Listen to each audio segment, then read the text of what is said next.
Auzubillahiminash-shaytanir-rajeem. Bismillahir-rahmanir-rahim. Assalamu alaikum, my dear students. Today we will take up another topic, that is valence bond theory. And so, dear students, this theory was put forward by Hitler and London in 1927. तो इस theory को explain करने के लिए we have to take consideration of the knowledge of the atomic orbitals into consideration. हमें atomic orbitals की जो knowledge है वो पहले उसके बारे में पहले हमें नॉलेज होनी चाहिए। तो इस वैलेंस बॉन्ड थ्योरी को एक्सप्लेन करने के लिए let's take the example of hydrogen molecule. Let's take the example of hydrogen molecule. So here in the hydrogen molecule, let this H, इस H का हम we label this as HA and another atom of hydrogen, because hydrogen molecule is made up of two hydrogen atoms. एक को हमने HA नाम रखा और दूसरे को हमने HB नाम रखा। तो इस हाइड्रोजन एटम का जिसका हमने HA नाम रखा उसके न्यूक्लियर का नाम हम Na रखेंगे और इसके न्यूक्लियर का नाम हम Nb रखेंगे। तो this is our hydrogen atom. तो यहाँ पर फर्स्ट ऑफ ऑल हम देखते हैं कि यहाँ पर किस किस्म के फोर्स जो है वो एग्जिस्ट करते हैं। तो यहाँ पर चार तरह के फोर्स जो है वो एग्जिस्ट करते हैं। इनमें से दो पॉइंट्स और ऑफ अट्रैक्टिव फोर्सेस, यानी दो उसमें अट्रैक्टिव फोर्सेस है और दो उसमें रिपल्सिव फोर्सेस है। अब देखिए कौन कौन सा अट्रैक्टिव फोर्स कौन कौन सा है। तो ये जो इलेक्ट्रॉन है this Ea, the attractive force between this electron and its nucleus. So this electron and its nucleus. तो नंबर फर्स्ट attractive forces क्या होगा?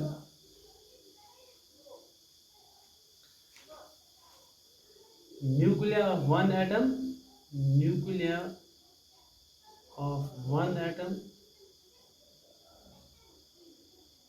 and it is respective electron, उसका इलेक्ट्रॉन,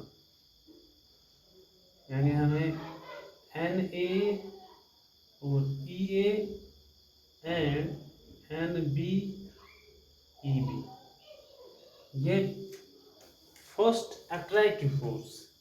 तो number second attractive force is between electron of Hb atom and nuclear of HA atom and electron of HA atom and nucleus of HB atom. तो दूसरा क्या है? nucleus of one atom and electron of other atom. Nucleus of one atom and electron of another atom. यानी एक atom का nuclear और दूसरे atom का इलेक्ट्रॉन। तो हम यहाँ लिख सकते हैं between Na and Eb, this is nuclear one atom, this is the electron of another atom and we have Nb and Ea. So these are two types of attractive forces. Similarly, two types of repulsive forces.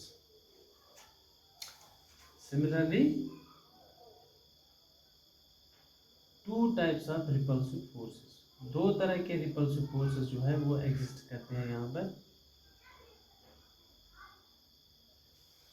कौन कौन सी? Number first of the repulsive force is the electrons of two atoms.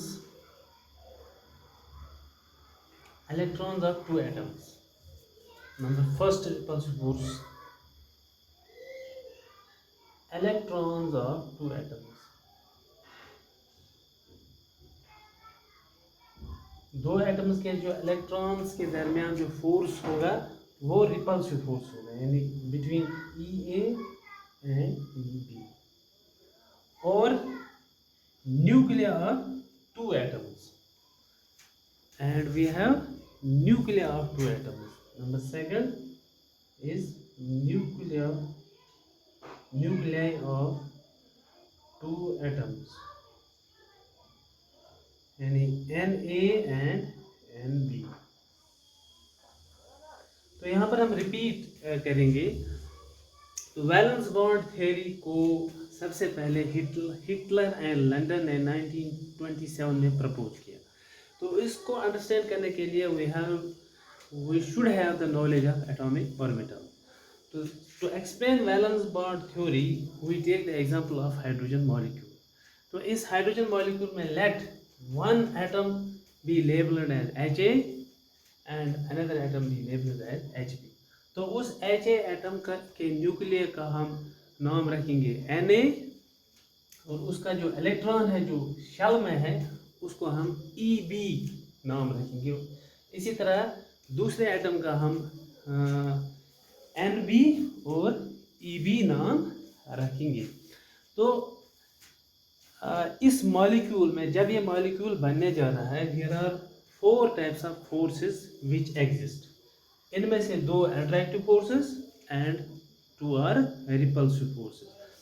Attractive forces is the nuclear of one atom and it is respective electron, यानी एक atom का nuclear और उसके electron के दरमियान जो फोर्सेस होंगे वो अट्रैक्टिव फोर्सेस होंगे। तो इसी तरह that force will be between Na and Ea and Nb and Eb. Number second is the nuclei of one atom and electron of another atom. एक एटम का न्यूक्लियर, दूसरे एटम का इलेक्ट्रॉन, इनके दरमियान भी आपस में अट्रैक्शन होगी। तो this is NaEb and NbE. Similarly, there are 2 types of repulsive forces.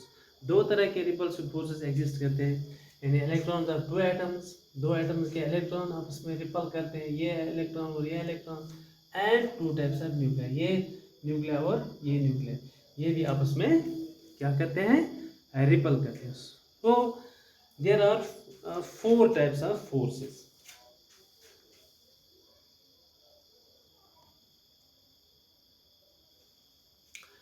So dear students, these attractive forces tend to bring 2 atoms close, whereas the repulsive forces tend to push them apart.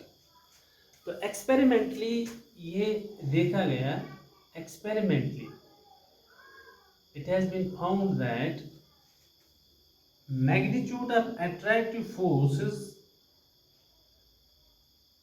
magnitude of new attractive forces, जो नया जो attractive force उसका magnitude is more than that of new repulsive forces.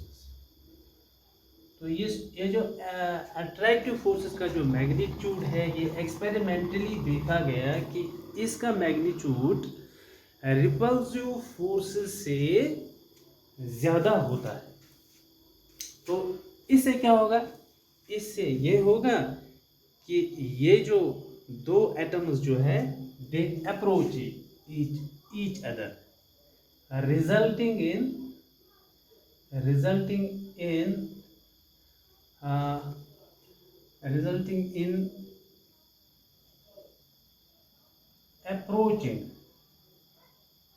approaching of 2 atoms close to each other. तो इससे क्या होगा, जब ये 2 एटम्स आपस में अप्रोच करते हैं तो इससे क्या होगा, यहाँ पर हम ग्राफिकली दिखाएंगे कि इससे क्या होगा। जब ये 2 एटम्स आपस में अप्रोच करेंगे तो इससे ये होगा कि दे रिलीज एनर्जी, इससे जो इनके दरमियान जो एनर्जी होगी वो रिलीज हो जाएगी। फॉर एग्जाम्पल यहाँ हम ग्राफ बनाएंगे, तो this is our internuclear distance, this is our internuclear distance. यहाँ से हम इंटर न्यूक्लियर डिस्टेंस लेते हैं और यहाँ से हम एनर्जी लेते हैं। तो जब यहाँ पर टू एटम्स, ये दो एटम्स है, ये फार अपार्ट, ये आपस में बहुत दूर है, तो इनकी एनर्जी फॉर एग्जांपल मैक्सिमम है इनकी एनर्जी। तो जब ये पास आना शुरू हो जाते हैं तो इनके दरमियान जो एनर्जी होती है दैट इज रिलीज्ड, वो एनर्जी जो है वो रिलीज हो जाती है, और ये तभी ये एटम्स दो क्लोज आएंगे जब इनके दरमियान जो एनर्जी वो रिलीज हो जाएगी और सिस्टम की एनर्जी कम हो जाएगी। इस तरह ये एनर्जी कर्व बन जाती है। यहाँ से तो यहाँ तक ये तो दूर ही है अभी, अब यहाँ से ये पास आना शुरू हो जाते हैं। पर यहाँ हम ये दो एटम्स बनाएंगे तो ये दो एटम्स आपस में नज़दीक आना शुरू हो जाते हैं और उनकी एनर्जी जो है वो कम होती चली जा रही है। अल्टीमेटली एक स्टेज आएगा,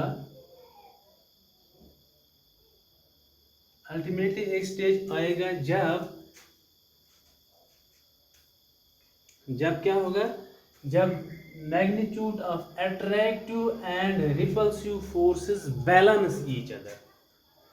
तो यहाँ पर अट्रैक्टिव और रिपल्सिव फोर्सेस जितना अट्रैक्टिव फोर्स होगा उतना ही रिपल्सिव फोर्सेस होगा यहाँ पर। यानी इस पॉइंट पर जो सिस्टम की जो एनर्जी है that will be minimum and the molecule will be more stable. तो अगर हम हाइड्रोजन मॉलिक्यूल का ये देखेंगे तो ये कब मोर स्टेबल बन जाता है, when the internuclear distance is 74 picometer PM.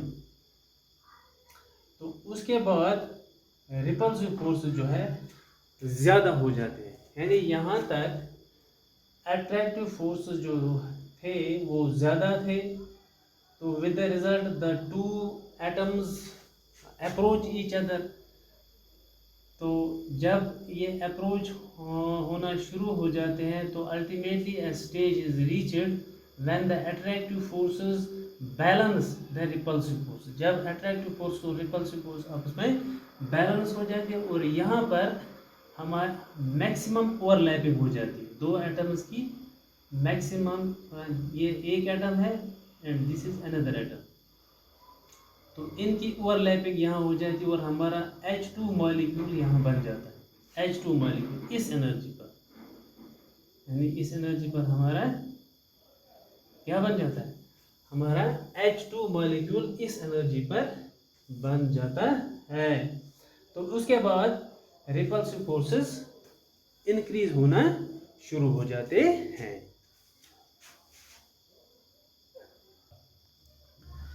तो this energy which is released during the formation of hydrogen molecule, this energy कितनी एनर्जी रिलीज हो जाती है यहाँ से यहाँ तक, इस कर्व से यहाँ तक जो एनर्जी रिलीज हो जाती है for the formation of hydrogen molecule, this energy is known as bond energy और बॉन्ड एंथैल्पी। बॉन्ड एनर्जी या बॉन्ड एंथैल्पी, उस एनर्जी को हम कहते हैं।